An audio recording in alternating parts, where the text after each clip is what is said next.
કથા શ્રવણ કર્યા પછી અંદર ઉત્કંઠા જાગે કે મને પ્રભુના દર્શન ક્યારે થાય, તો સમજો કે નહીં, સાચા અર્થમાં કથા ઉગી.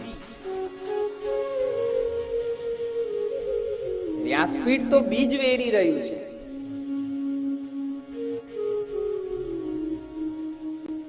તમારે અંદર શ્રદ્ધાનું જળ સિંચવાનું છે. કથા ક્યારે ઉગે? પૌરુષમ નો હલંગનેયમ સંકલ્પો બીજમુત્તમમ શ્રદ્ધા તોયમ તથા ક્ષેત્રમ જીવનમ કર્ષકાવયમ સુભાષિતમાં કહે છે. વ્યાસપીઠનું કામ છે બીજ વેરવાનું, પણ શ્રદ્ધાનું જળ તમારે સિંચવાનું છે. ત્યારે એમાંથી અંકુરિત થશે.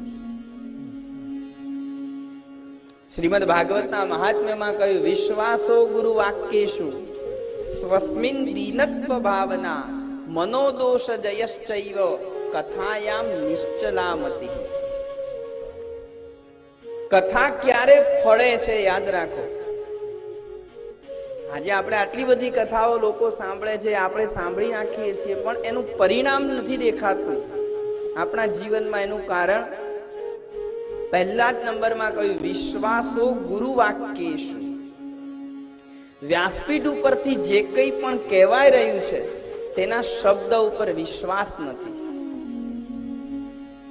અને ત્યારે જ જીવનમાં પરિવર્તન આવે કે જ્યારે ગુરુ, સંત કે બ્રાહ્મણ જે કંઈ પણ કહી રહ્યો છે તેના વાક્ય ઉપર વિશ્વાસ. વિશ્વાસો ગુરુ વાક્યેષુ. ગુરુના એક એક શબ્દ ઉપર વ્યક્તિએ વિશ્વાસ રાખવાનો છે. સ્વસ્મિન દીનત્વ ભાવના, અને પોતાની અંદર દીનતાનો ભાવ લાવવાનો છે. કારણ કે ભક્તિનું આસન છે દીનતા. આઈ એમ સમથિંગ એ પણ દુર્ગુણ છે, દોષ છે. આઈ એમ નથિંગ એ પણ લઘુતા ગ્રંથિ છે. ન ગુરુતા ગ્રંથિથી પીડાવાનું છે કે આઈ એમ સમથિંગ, હું કંઈક છું, અથવા તો હું કંઈ જ નથી. આ લઘુતા ગ્રંથિ છે. આની વચ્ચેની સ્થિતિમાં રહેવાનું છે, અને તે છે દીનતા. દૈન્ય હોવું જોઈએ માણસના જીવનમાં, દીનતાનો ભાવ હોવો જોઈએ. અને જ્યાં સુધી એ દીનતા જીવનમાં નહીં આવે ત્યાં સુધી ભક્તિ જીવનમાં નહીં આવે. કારણ કે ભક્તિને બેસવા માટે જરૂરી છે દૈન્ય. દીનતાના આસન ઉપર ભક્તિ મહારાણી બેસે છે.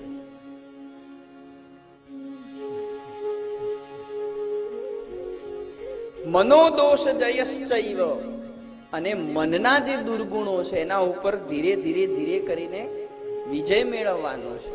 ત્યારે કથા ફળે. વિશ્વાસો ગુરુ વાક્યેષુ સ્વસ્મિન દીનત્વ ભાવના મનોદોષ જયશ્ચૈવ. અને છેલ્લે કહ્યું, કથાયામ નિશ્ચલામતિ.